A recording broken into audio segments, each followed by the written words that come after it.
The Fabulous 413 podcast is funded by Window World of Western Mass, a local family business with experienced craftsmen offering wood, vinyl, and composite windows. WindowWorldOfWesternMA.com. Welcome to the Fabulous 413. I'm Khalees Smith. And I'm Monty Belmonte. Later in the show, we come together in Northampton to honor an artist who should have been taking the stage there tomorrow evening. Erin McKeown joins us to talk about the woman being honored at Gillith Fair for our Live Music Friday. And bust out your kaiju this weekend. Cinema Storm at the Shea Theater brings Gamera to life with a new live score and live Foley, and we'll talk to the folks involved in this monster mashup. But first, a new addition to the NEPM daily lineup. From way out east. Hey, nice to meet you. So what's this? You're not meeting him, but that's okay. What's the deal with the? Well, we saw you once before, I guess. But what's the deal with the children's book? My children's book? Yeah, that's pretty cool. Thanks. You're welcome. It's called Sir Morian. It's called Sir Morian. It's about the one black knight of the Round Table who's actually canon. Hi. Oh, hi. Everybody is here. We're Wow. all here. Oh, Boston Public Radio backwards. I love that. It's very nice there. Thank you. We see it forwards. Is that what you're it doing? seems No, do you really? Yeah. We're technologically very advanced here on the show, I want you to know. Yeah. Boston Public Radio is a daily 3-hour local public affairs talk show co-hosted by Jim Browdy and Marjorie Egan, where they facilitate smart local conversations with leaders and thinkers shaping Boston and beyond. In addition to the call-ins and emails they field in the studio, they broadcast live from their Boston Public Library studio every Tuesday, Wednesday, and Friday. Which is awesome, and we got to go and witness that when we were just starting this show out. Yep, lots of cheering. And the governor was there, and the mayor of Boston, Michelle Wu, was there, and Jim Browdy was there, who is a lawyer, a former union official and longtime radio host, an Emmy-winning television personality. My God, he is? I love that guy. Go ahead. And Marjorie Egan is a former columnist for the Boston Herald and has been a regular guest on CNN, ABC, Fox News, and the old Imus in the Morning show. And as a Stern fan, gosh. I have to say, whatever, that's fine. I'll let it go. By the way, I want you to both know, this is the longest Marjorie has ever gone where someone said, I want an Emmy for television without saying I had never won an Emmy until she was a guest on my show. That's right. She was a guest on my show, and then I won the Emmy That's right. for the show that she was the guest on, which sadly is true. What was the subject of that show? I think it was all about her, if I remember correctly. I can't remember all the details. Then he decided he needed a modifying voice on his show, and I started being his co-host. So anyway. It's all downhill from there. Yes. Well, But I also want to say, so everybody doesn't think I'm just a tabloid girl. I also work for the Boston Globe. Yes, you're covering Catholic affairs for a couple of years there. So Catholic important affairs, and stuff. then I wrote a column for them after. But that, hi, too. you two. Thanks for having us. We're really thrilled to be here. And so you are part of our parent company, WGBH Radio, and will soon be airing here to the west coast of the East Coast, as I like to think of it, in Western Mass. in the sleepy west of the wooded east. Yes, here on NEPM. In a valley full of pioneers. Going to be starting on Monday, June 2nd at 11 a.m. Yours is a 3-hour show. We're only going to take 1 hour. And we've said many times on our show here that we feel like we're Mr. Rogers' neighborhood for grown-ups in Western Mass. So if people aren't familiar with your show, what's your elevator pitch for your show? Let's go with Emmy Award winner Marjorie Egan. Well, I think we're like a variety show. We do a lot of politics, and then we also do some sports stuff. Then we have people that are experts at food, and we have Simon Montgomery, who's this wonderful woman who tells us all these wonderful things about the animal world, like that you can have a relationship with an octopus and all these things that you wouldn't know. What else do we do besides that? By the way, I would describe us as Mrs. Rogers' neighborhood, actually, if I had Mrs. an Rogers, opportunity. Okay. I think that's what we do. We talk, we do a variety of things. These days, I have to be honest, we do a lot of politics, both local, a lot of statewide stuff. And what we try to do, even when we're talking about national stuff, we do it with local voices, people who are based here in Massachusetts. So the perspective that people are getting on national or international issues is one from a neighbor, which really matters to us. And we're pretty sure it matters to our listeners as well. Well, in that vein, a lot of Western Mass feels that it gets lost in the shadow of Boston. What about your show appeals to those of us on the wrong side of the state?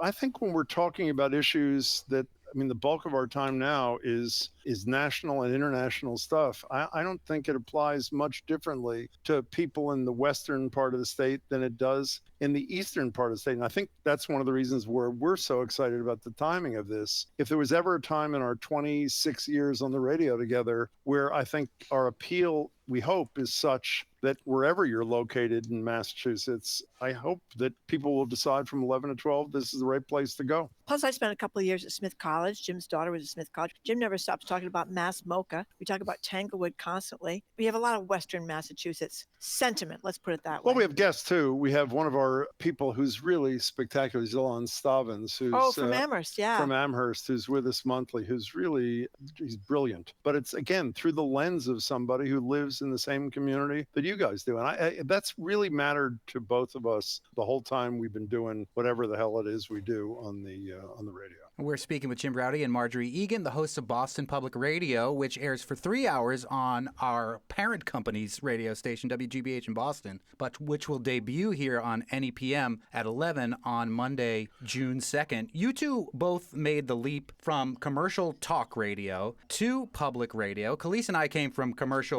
music radio and made the leap over to public radio. It's like a safe haven for people who don't have any other marketable skills, except, both of you have proven that you're lawyers or, you've been commentators. I have written 2 books. That's true.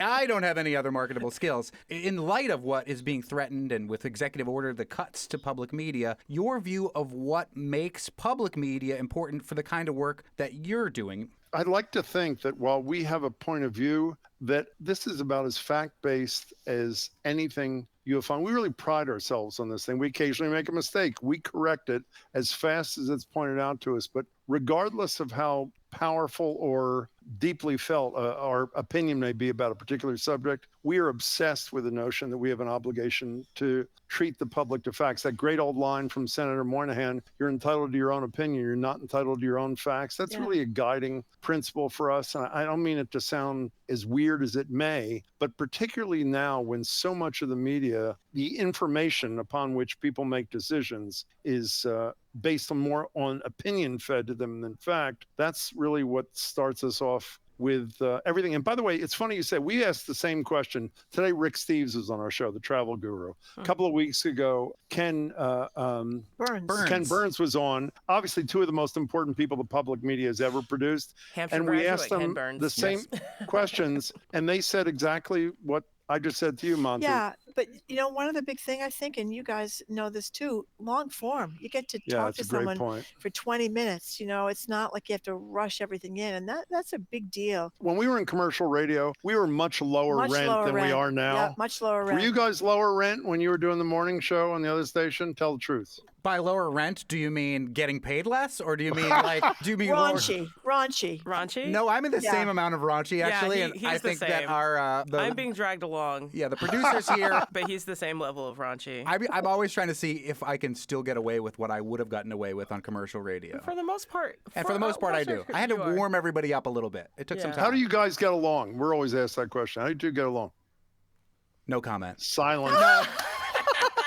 Look at Khalees looking over in his direction. What am I supposed to say here? We already made a comment. I was talking with Springfield Symphony Orchestra, and you were gone, but they were making comments about how they accidentally showed up in the same outfit, and that's us. Yeah, we show up in the same outfit. We finish each other's sentences. Yeah, and I got to tell you too, when we came to Boston Public Radio and we're at the Boston Public Library with you, I watched Jim buy Marjorie a cup of coffee after however 20 some odd years of you working together, and I thought it was the sweetest thing, and I was like, I said to myself, I want to have a relationship with Khalees like they have, where, of course you spar and you have differences of opinion, but that for better or for worse, I have a second wife that at work, and her name is Khalees Smith. I'm a very well, I got to tell you the truth, though. I did buy her the coffee, Monty, but I made her pay for my parking. So it sort of even. Yeah, you're both wearing zip-up sweatshirts. You are in the same outfit. Look at that. Can I say one other serious thing to you guys? Yeah. When Jamie, who's our lead producer, reached out to 2 of the people who spend an hour with us every month answering questions of listeners, the governor and the attorney general, they were wildly excited to be expanding their reach on our show to your audience. And I mean, really wildly excited. So we have the first time that we're on NEPM. The governor's going to join us on June 25th from 11 to 12. So everybody listening to your show who has a question or comment they want to direct at her can do it. Same with Andrea Campbell when she joins us as the AG. And that made us feel even better about this transition than we felt ourselves, that a lot of the people who are regulars on our show are really, really excited. So it's really something we're looking forward to. Now, we did get a clip previously where Oh, Marjorie said she didn't know where the Pioneer Valley was despite being a Smith College student, and where Jim said that the best thing about Springfield was the level of strip clubs. Oh, no. Do you have any? I have the clip. I think, to be honest, a lot of us are confused about where the Pioneer Valley is. I mean, You didn't even know what the Pioneer I wasn't Valley sure was. where the Pioneer Valley Springfield, was. etc. I was there many years ago for the Democratic State Convention. I was covering it for NECN. And I have to say, and I want to say this as carefully as I can, when I went out at night after the convention recess that day, many people think the best strip clubs in the Eastern... No, really. Do you have any comment to this? I have a comment. Yeah, I got to go. That's my... I feel like I have to inform you that literally all of those strip clubs are gone. Yeah, so you're not going to have anything to look forward to when you come out here now. There is still a one strip club, but don't say where it is because it'll lead into my quiz question for you. Okay. We're ready. You got to We're know ready. how certain things happen in Western Mass are different. I will also say, Khalees was born in Boston. I was born in Boston. We understand the divide between Boston and the RB Dragons in Western Mass. So we're here to help. I wasn't feeling well when I made that comment. I just want to be clear. There is a strip club still in one of our towns here, and Okay. it is in the town that is spelled Whatley. How do you correctly pronounce that town name? Waitley? Yes. Waitley? How'd Marjorie you got know it. that? See, Jim, How'd you know that? Smith College alum. She's been to the strip club. Obviously, that's how she Strip knows. club. Informally Yes. called the Waitley Ballet. The Waitley So Ballet. The Waitley Is that Ballet. true? That's Okay. great. It is. Yeah. Yes. We also know that you have Elon Staubans on frequently. Yes. He's a regular guest on our show, too. He's great. He's based Oh, I didn't know that. It's great. Oh, yeah. He's so good. And his Restless Fabulous. books, we had him Yeah, on his about book the imprint is amazing. about the federal cuts for his book imprint there. But He's fabulous. what world-renowned poet made their home in Amherst, had their home turned into a museum, and is buried just behind their home? Emily Dickinson. Yes! Unanimously got that one. You're ready. Okay. What world-famous children's book author and illustrator from Springfield, Massachusetts? Oh, I know. It's what's his face who. Is it not Dr. Seuss? Yes, it is Dr. Correct. Seuss. Dr. Seuss? It is Dr. Okay. Seuss. And then this yes. one's a little trickier. What Okay, go ahead. world-renowned children's book author and illustrator has a whole museum of picture book art dedicated to them in the town of Amherst?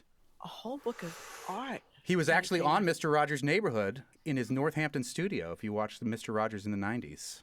I have no idea. I know Elon Stavins. Elon Is that Staubans correct? it is! No, it's Eric Carl. Oh, Eric Carl. Yes. should know Now, that. if I say, and I know I'm raising my right hand, if I say I was going to guess Eric Carl, but I was worried I'd be embarrassed, are you going to believe me, either of you? You are a lawyer, so is this under oath? No. Okay, then no. I don't Not believe under you. oath. He's not under oath. I would also That was very clever, you guys. Oh, just saying. One of the fathers of the American Civil Rights Movement is from Western Massachusetts in Great Barrington. Want to give us his name? Yeah, Du Bois. Du Bois. Sorry, Du Bois. it's Yes, and pronounced there it you Du go. Bois. Big This library. is pretty impressive. You're doing great. We are doing You great. see, you're actual smart people that can answer actual smart questions. I can answer one more question. There's this strip club in Whately. Do Yes. you know of it? By the way, Yes. it's called the Whately Ballet. That is it. You know it? Okay. Technically called Castaways, but everybody calls it the Waitley Whatever, Ballet. it's close Yeah. enough. For a minute, they were trying to sell topless weed. Yeah, they did try to turn it into a weed dispensary and strip club. So Pretty good. you're Yeah. going to have a great time talking to us here in Western Massachusetts, and we're going to have a great time hearing from what you have to say to the Yeah, folks. we're really in Beacon Hill. excited about this. I think it's going to be great. We went to the Hall of Fame, Jim. Springfield did. Basketball Hall of Fame. Yeah, right we around went the corner. We went to the casino. We went to convention the up there. tornado site. Tornado site, in that's right. Munson. We have gotten out a little bit. We have. I've Here's- been to Belchertown. That's nice. It's one of the funniest named towns besides Athol. Athol is Oh, we not could do in a whole Western- hour on Athol. Oh, I We have. No, actually. no, yes. we Yeah, will not. it's- You know why? Because Athol is technically not in Western Mass. It's true. Okay, then Central we Mass. won't. Central Okay. Mass. So we, All right. I mean, our Mass. show is called The Fabulous 413, so we really kind of micro broadcast to these I love four that counties. name. I think that's a great name, the Fabulous 413. I love it. Well, I like Boston Public Radio, too. Sorry, Athol, you're just over the border in Yes. Worcester County. Belchertown, we will take you. You know, Monty, if I were you, I would conclude this by saying now that you're going to be part of the team in Western Massachusetts, rather than talking a good game, Jim and Marjorie, about Monty's March, you two should participate in it and put your That's feet right. where your mouths are. How I about would, that? I You would don't- love that. I mean, that's awesome, but I don't walk. So yeah, it's Khalees, okay. somebody has to hold the ship down here, so that's what happens. You don't have to be out there. You can be supporting it in any way. And I will say, I'll be working with Khalees that day, so Marjorie will Marjorie probably can come out join with you. me. Whenever Yes. Congressman McGovern has been on your show and has mentioned the march, all of my Boston area friends who are listening to your show immediately that. text me and say, "Oh, you were just talking about the march on Jim and Marjorie." He is a wonderful human being. I mean, obviously suffered a horrible loss His- lately, his but he daughter, is one of the yeah. real deal people He's in a great Congress. guy. He's Yes, and amazing. we're lucky we have him on our show every I know that. Thursday, so that's I know, great. it's Okay, fabulous. but since you're not me, Jim, I will end Not- this conversation the way that I will end it, which is this. Okay. WGBH, which is where you're broadcasting from. GBH is an initialism. What does the initialism stand for? Great Blue Hills. Yeah, nice Great Blue- try yes, there, we're- Monty. Aha! Follow up. Yeah. We, our television station here that NEPM is a part of, is WGBY. What does GBY stand for? Great Blue Yonder. We got it. No, is that true? That is That's true. true. Wow. That's I just a swear lucky I guess. had no idea. I was going to guess Mount Tom. That's guess why I was won an Emmy, wrong. by the way. That's exactly. It's incredible. You're so lucky you didn't get my question about the moths.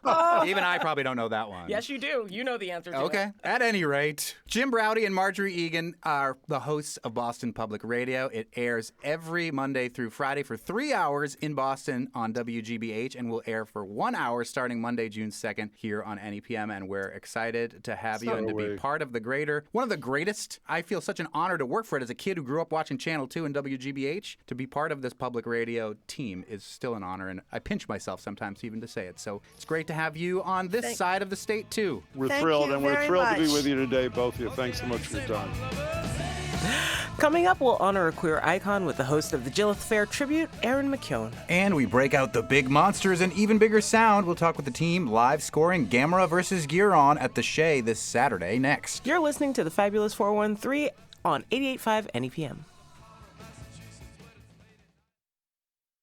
The Fabulous 413 podcast is funded by Eastworks, 4 floors of makers, artists, and entrepreneurs located in the Mill District in East Hampton, where community happens. Learn more at eastworks.com.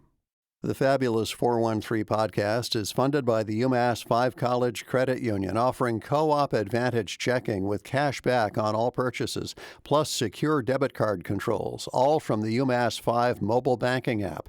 Insured by NCUA, umass5.coop. Over here.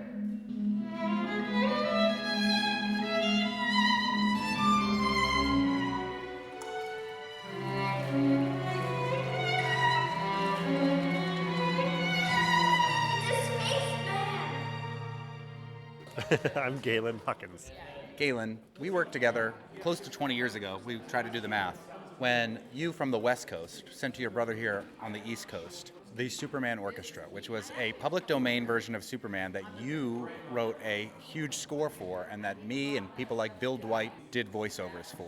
Yeah, Bill Dwight. Right. Former city council president in Northampton, bon vivant, video store clerk extraordinaire. Love that. And this, what we are doing for our Cinema Storm series here at the Shea Theater. Full disclosure, president of the board of the nonprofit theater owned by the town of Montague. I'm a volunteer. Consider yourself protected. And disclosed. We usually do a double feature weirdo movie night once a month, but we're getting extra weirdo. What are we doing that you have helped put together, that you've entirely curated and put together, Galen? Yeah, so this is, we're going to see a movie from the 1960s. This is a Japanese movie called Gamera versus Giron, about a gigantic hero turtle, Gamera, friend of children, and his misadventures. That's his full disclosure. Always disclose that Gamera is friend of children. Yeah. President of children, knows many children, yeah. And we're going to do all the sound live for the show. So basically, we're going to have musicians on stage playing an original score. That you wrote. That I wrote, almost 20 years ago. We'll have voice actors, of which you are one. Yes. Doing the various characters, dubbing the film into English live from the original dubbing. You would understand our language. You are the dumb one.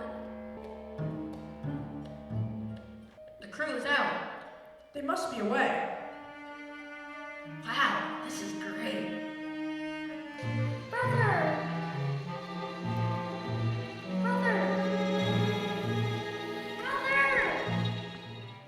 So the main characters, besides the hero turtle from space, Gamera, in this movie, are 3 young actors. What's your name? I'm Oleron Major Jameson. What's your name? Akidalia Bianco Greenstein. Wait a minute. Don't I know your mom? Yeah. Is she playing violin right over there? Yeah. Is she one of the folks behind Antenna Cloud Farm in Gill? Yeah.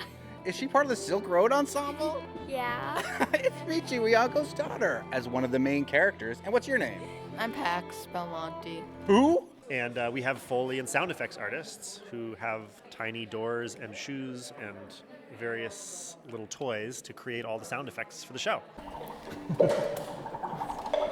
And we have 2 people doing monster sound effects as well. Yeah, we have some great monster screeches. So if that's your thing, come on down. A lot of monster on monster combat. Yeah, I mean, totally. There's a lot for everyone here. Yeah, because Giron has like a sword-style head, saws through a lot of other monsters. Yeah. Gamera is a flying turtle from outer space. Yeah. That just uses whatever means he has at his disposal, including hiding back in his shell. Yeah, and jetpacks. And jetpacks, right. Your day job is writing, is continuing to do music, but for a lot of podcasts and shows and things that people would be familiar with. Sure, yeah. I'm a composer by trade, if you will, if I may be so pretentious. Yes, you may.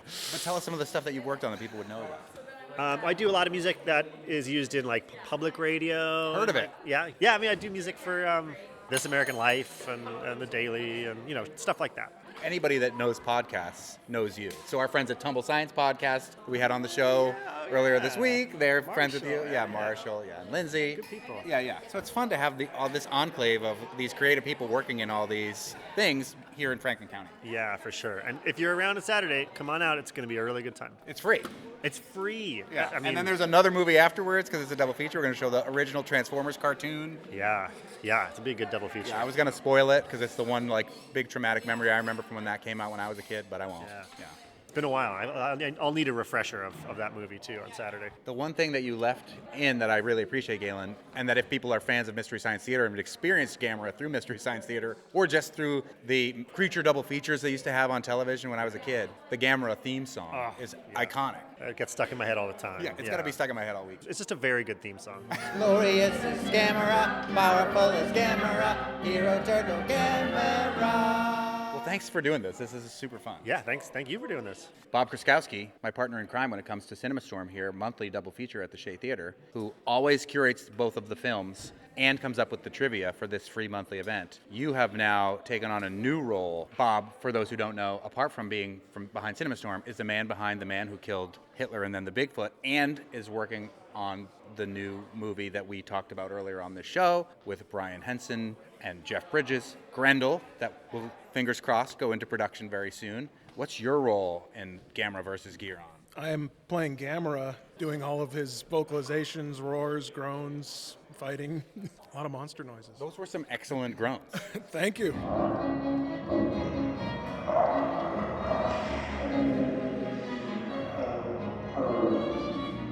And then the person who runs the Shea Theater, Linda Tardif. And our friend Kat Adler. You both have really important roles as well. Yes, I am playing Flobella. And I'm Barbella. You are outer space women who do what? Well, I don't want to give too much away, but we might run into some trouble out in space, and we're here to help. Are you? Oh, yes, we're very helpful. Come and see how helpful we really are. Tell me, which star is this? We call it Terra. It is on the opposite side of the Earth. Then let's talk to some of the musicians. All these people are volunteering their time to do this. So what's your name? Julie Carew. And what do you play? Cello. Andrew Duncan Amends. I play bass clarinet. And then he's talking to Galen. What's your name? James McDonald, play bass. You guys sounded fantastic. Was this all sight read, this score? When you sat down, are you at that level? Yeah, you guys are, so many of you are involved with the Nero Orchestra, who is just here, right? We are. You two are, you're not. You're just like... I'm just ringer here. Yeah. You did some excellent ringing. Thank you for doing it. Of course. You sounded great. Can I interview you for the radio? Sure. You definitely have a radio actor voice. Oh. It's a compliment. My regular voice is my radio voice. Right. But I amped it up for the narrator. It was very good. Thank you. Old stars explode and scatter as gas. New stars are formed from the gas. My name is Jonathan Grieber. You are not only a Foley artist for Gamera vs. Giron at a community theater that is volunteer run in middle of nowhere, Western Massachusetts. Yeah. What's your day job? My day job is I'm a supervising sound editor, usually work at Skywalker Sound in California, but work in other places. So I basically, I edit dialogue mostly, and I have a crew of people, and we do all the sounds for a movie or for a TV show, and then we mix it and it's done. You have worked on, most recently, Andor, which has blown everyone's mind, and I continue to say is the greatest Star Wars thing that's happened since Empire Strikes Back. Clearly it is. It was great. It was fun to work on, and the guy who does the sound design for that, ironically, called me 3 weeks ago. I said, do you know this Bob Kruzikowski guy? Did you work on Hitler Bigfoot? I'm like, yeah. He's like, I like it. And he was like asking about Grendel. I'm like, well, I don't know if we're going to like have a big budget, but if you, he's like, I want to do something. Because you did, Skywalker Sound worked on The Man Who Killed Hitler and We then sure the Big did. One. That's how I met Bob. That's something Skywalker does sometimes, where they'll take an indie film with this big budget studio that's making all of the big budget movies and work with a small filmmaker. Yeah, so we do that. We used to do it a little bit more, and now in this time, it's a little more difficult. But I like to do that a lot. I do a lot of smaller indies and documentaries, and then I work for Marvel the other half of the year and do crazy stuff, and I love it. This kind of stuff though is the best.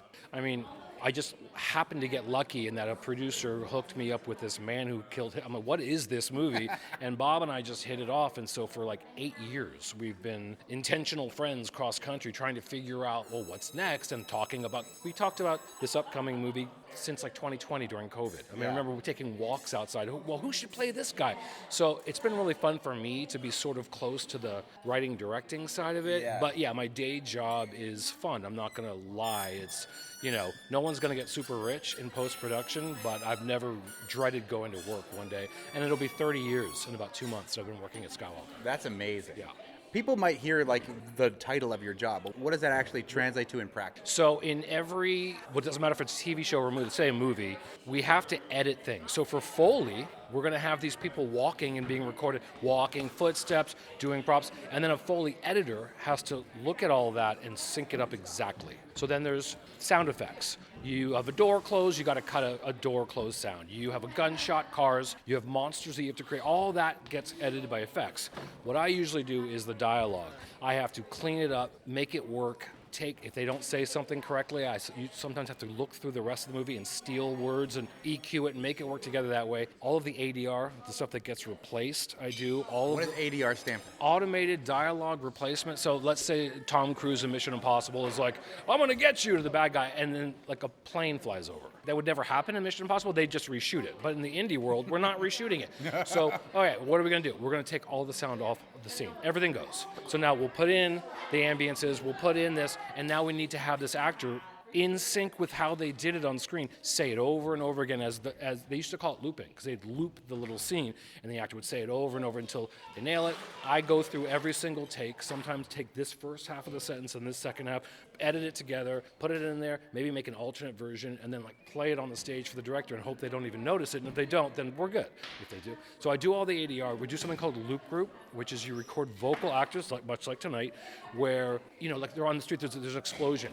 and people are like, oh, did you see that? What's going on? And they're not really saying anything on set because it gets in the way. So you have these actors who are you're trying to make them sound real, but they're all like, well, what is that over there? You're like everyone's got to be low key here. So all of those things I edit. I love just being a tiny, tiny little part of the creative process and helping their story. And the best part is when they don't even know what they want, and I say, let's just take this sound out altogether and see, and then suddenly something works in a different way. That's the fun part. 2 questions. As many as you want. Jonathan Grieber, Skywalker Sound, the movie that you're in an elevator, the one movie you bring up in that short elevator ride. Oh my goodness. Okay, well, I not tooting my own horn, I did win an Emmy actually for this a documentary on the Bee Gees called How Can You Mend a Broken Heart? And the reason why I was so stoked on that is that I basically edited every single thing in the movie. So it's like, okay, someone thinks I'm doing a good job. So that was a little validation of doing it. But the movie I worked on that is my favorite movie that I've worked on is There Will Be Blood. Oh my God. By Paul Thomas. Come on, that's one of the greatest movies of all time. Yeah, and I didn't really do that much creatively, but I just fell in love with that movie.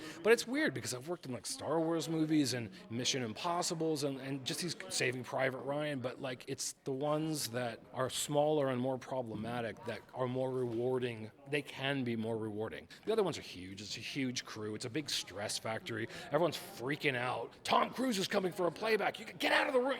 Kind of like to keep it more chill. So yeah, Okay, here's my favorite comedy, because Skywalker is not a place that is known for genre films, which sucks. I've been battling that. Office Space and Galaxy Quest. We showed Office Space here at Cinema Storm a couple months ago. So I worked on both of those. Those are still the two funniest movies we've ever done, and that's going on 30 years ago. And my big dream is to do like a really outrageous horror movie at some point, because I love horror movies. Yes. So yeah, I just have a lot of fun with it, and just trying to ride out the wave of the Hollywood collapse that's going on right now, and it looks like we will. It's an interesting career. I don't know if I'd recommend it to young kids who want to get into it. Like my 17-year-old who's also in the cast who's going to film school in the fall? Well, I would say I just don't know. As long as you're in a position where there's a human being reviewing what you're doing, like a producer, a director, an editor, it's going to stay that way. If it's lower level stuff, like commercials or things like that, I think we're going to see a lot of jobs go away to automated processes and AI and all this stuff, but I can't worry about that. Yeah. I don't think our kids should worry about that either. My kid's in college too. Everyone is like, why are you studying philosophy and history? And I'm like, keep studying that. That's the stuff that like all these business majors are in for a rude awakening. So the humanities will save humanity. Yeah, honestly, and so like I think we don't know what's going on. So if you love film, go to film school. Yeah. My big advice for those kids is, you want to be a sound designer, go sound design something. The easiest way to do it is get your favorite movie, get the first 5 minutes of it, get it somehow in a QuickTime, put it in a free audio editing, turn off all the sound. Now you replace everything. That's awesome. And then you come up with the ambiences, the wind, and that's a really great way to wrap your head around what it is that we do. We're going to be here on Saturday night. It's live, it's free, it's Gamma versus Giron. It is then followed up by the Transformers original animated movie, and you, Jonathan, are doing live Foley with our friend Emma. Yep. What's your favorite toy to play with to make sound effects live on the stage for Gamma versus Giron? We're working on this, but currently 2 filled water bottles for Monster Feet. That's kind of the basis, but I think we're going to find some more props to give a little bit more funny to the sound effects. So I'm working on that for the next day. Love it. Well, thank you for doing this, from coming all the way from Skywalker Sound to be here at this free weirdo theater. This is, I keep talking to Bob about how these small town things that happen here are so much cooler than big metropolitan San Francisco. No one does anything with people. Go buy something, you go to a bar, you go to but these kinds of things where everyone's kind of together a lot is just awesome. I'm like really enjoying being here. Glorious is Gamera. I'm going to have the Gamera song stuck in my head all weekend long. That's fine. Find more info on the live scored Cinema Storm with Gamera versus Giron and the original animated Weird Al Yankovic voiced Transformers the movie at shaytheater.org. Orson Welles, Leonard Nimoy, I know. all the sorts of cast amazing. for that is so good. Can't wait to see it again. It's nuts. And now to hold our grief in our hands and each other's tributes, as Aaron McKeown joins us to explore the work of Jill Sobule for Live Music Friday. You're listening to the Fabulous 413 on 88.5 NEPM. The Fabulous 413 podcast is funded by Northeast Solar, homegrown in Hatfield, Massachusetts, and providing energy savings for their customers for over 10 years. Learn more at northeast-solar.com. Welcome back to the Fabulous 413. It is the grieving version of Live Music Friday. Let's just say it. Let's just put it out there. Yeah, no. It's, otherwise? again, one of my crusades on this show has been get more comfortable with being uncomfortable. Yeah. Let's Like, be real. you're sad. Just be sad. Just grieve. Yeah. Because if you hold that stuff in, it ends up being so much worse. And get comfortable with other people going through it and you just being there. Yeah. My father-in-law died last week, and we've been grieving that for the last week and a half. And my uncle is very nearly.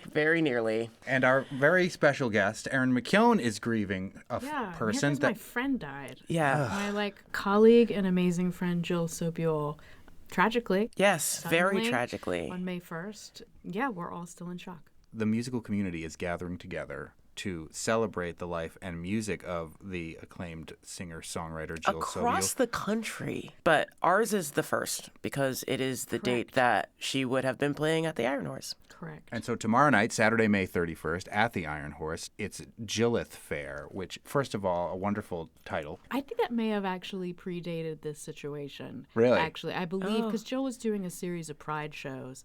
So there were all of these shows scheduled across the country for her anyway that were this month. And I believe she had herself named it Jillith Fair.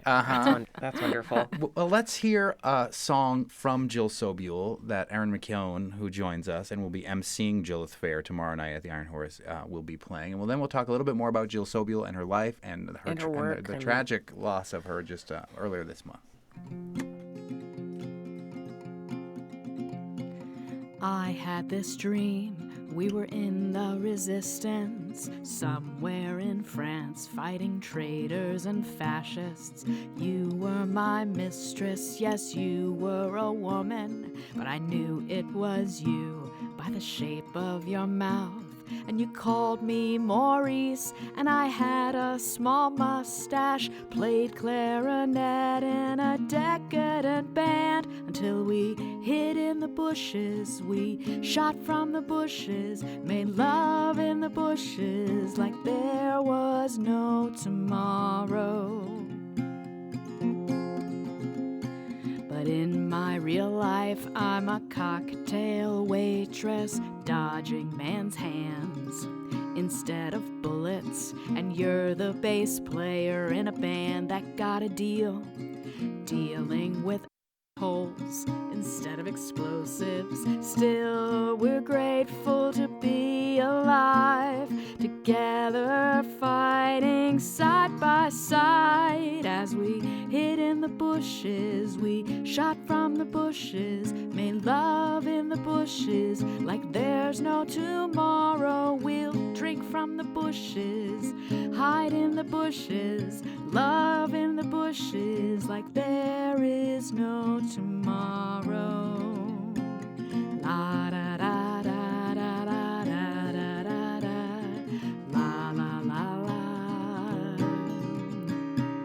We promised if one of us left or died, we'll meet again in another life. And we'll hide in the bushes, shoot from the bushes, make love in the bushes like there's no tomorrow. Hide in the bushes, shoot from the bushes, make love in the bushes like there is no tomorrow. Aaron McKeown back here on the Fabulous 413 for Live Music Friday for Sad Reasons, as part of Jillith Fair, remembrance of singer-songwriter Jill Sobule, who passed away earlier this month. That Jillith Fair will be at the Iron Horse in Northampton Saturday night, May 31st. Every interaction I had with her was a delight. I mentioned on the Iron Horse Instagram page ages ago when I was still working for IHEG at the Calvin, and I feel like this is a tribute to her, that I don't remember who she was opening for, but I remember her set, and I remember working her merch booth, and just how awesome she was and how kind she was when I fangirled out. And like every time I saw her at the Horse, every time I saw her everywhere else, it was just like, it was always so much joy on stage, in addition to the way that she wrote. Yeah, I mean, everyone, I mean, that's my experience with her. Every single time, joy. And, like, we had one fight once. We were on the road together for, like, we did, like, a 45-day tour. In, like, 2009 and 2010. And we had, like, this one fight. But it was, like... Who can you go on a tour with for 45 days and not you get know in one what? fight? It showed me a side of Jill that was really great. I did something on stage that was not cool. And the minute we went backstage on the set break, she, like, turned to me. And the, like, usual raspy old Jewish man, Jill, was like, okay, you did this. Don't ever do that again. This made me feel... And I was like, you know what? You're totally right. Thank you. You know, like that was a fight is not even the right word. But it was just like when she needed to be, she was really direct. And, you know, the rest of the time she'd been on this crazy ride, right? So for people that don't know, she had a huge hit in 1995 called I Kissed a Girl, right? And it was like a kind of strange song to be a giant hit, right? It's about two housewives, like, getting it on, essentially. Yep. And that album also has a song called Supermodel that's about, like, having eating disorders. Yes. You know, and this is mid-90s. But it's on the Clueless soundtrack. It's on the Clueless soundtrack. And so she's, like, had this huge hit in the mid-90s and, like, all over MTV, in movies, like, this whole thing. And, like, she'd been on that ride, and then she was also, like, a working musician into her 60s. You can't have both of those experiences and be a jerk. You know what I mean? She'd, like, seen all sides of it, and she just, like, didn't take any of the pretense. You know, she'd been there. The realness is the relationship between people right now. The realness is a relationship with our audience. And to get on stage and say whatever you need to say. So, like, playing her songs, this is my first time trying to actually sing them. For the years that we were friends, I would be like her side person and sing harmonies or something. But this is my first time trying to play them. And I was learning them the other day. And I was just like, I don't know where the charm is. I don't have it. Yes, you do, Erin McKeown. There's a certain kind of charm and delivery. Or maybe I just hear the ghosts of Jill's delivery when I sing it. I think that part is probably more true. But than it's anything funny else. because all of these, you could pick any of these songs. I mean, I thought I was picking the happy songs, but then I just sang that one in this context, and I was like, oh my God, like there's no tomorrow. Oh my God, there is no tomorrow. Oh, yeah. She has this great song called America Back. Oh, that yeah, came that came out in right the after Trump. First time the Trump administration. And when they say they want our America back, what What the the bleep do they mean? mean? Yeah. And it goes through the history of immigration in one beautiful song. And it stands out to me still as one of the more powerful musical statements Truly. of what we've been experiencing as a country. And it comes from the mind of Jill Sobule, who tragically passed away earlier this month and who will be celebrated in song on Saturday night at the Iron Horse, starring Erin McKeown as the MC. But there's also a stellar lineup of people that are involved. Who else is going to be on it? Because both myself and Philip Price from the Winter Pills have sort of called all of our networks in and gathered our friends. And it's myself and Winter Pills, Wesley Stace, who you may know as John Wesley Harding, Heather Maloney, Gretchen Phillips, legendary Austin musician from Girls in the Nose and Two Nice Girls, will be there. The Nields duo, Chris Delmhorst, Sid Straw, June Millington. Who just won the Tiny Desk concert somehow. I know. June Millington won it with Ruby Ibarra. Amazing. It's truly amazing. We'll have to have her on soon to talk about that. Absolutely. And Marshall Crenshaw. Yeah. You know? Yes. I have to say, just speaking of June Millington and something, just being real of what I'm thinking about with this weekend, is like, it is so, I mean, of course it's tragic how Jill died, right? And it was a house fire for those who didn't follow the story. It's just not the way you want to go out. I mean, Page Six covered it, TMZ covered it. I got a push notification from the New York Times about it. Shocking. Yeah, and I got to tell you, when's the last time you got a push notification about Jill Sobule? Right. Maybe never, right? So it's this thing where, like, women artists have to die. To be valued. Or get very old, like June Millington, to be valued. Where have we been paying attention to June from age 40 to age 70 for her? We have not. Where were we paying attention to Jill Sobule from age 30 when I Kissed a Girl came out to now at 66, right? It's because she died. Yeah. And we're going to sell a bunch of tickets Saturday night at the Iron Horse. We're going to do that. And that money is going to go to a foundation that Jill's family is starting. But that is more tickets than Jill would have sold if she had not died. Yeah. Ticket sales for that show, they were fine. But it's like, this is what has to happen. So it's part of me. If we're talking about being real, I have to say that's like a big part of how upset I am about this whole thing, is that like my friend has to die for people to know she's a genius. I feel like that's an ongoing conversation in art in general. Like, we make all this stuff, but nobody pays attention until you're gone. Yeah, and like, especially as women. I mean, we talk about almost in Hollywood, of course. We talk about how, like, you know, Last Effable Day, that amazing Tina Fey, Amy Schumer sketch, right? Like, we talk about that, but like for women musicians, it's truly the same thing. There are very, very, very few women that hang out in their 40s and get their career started.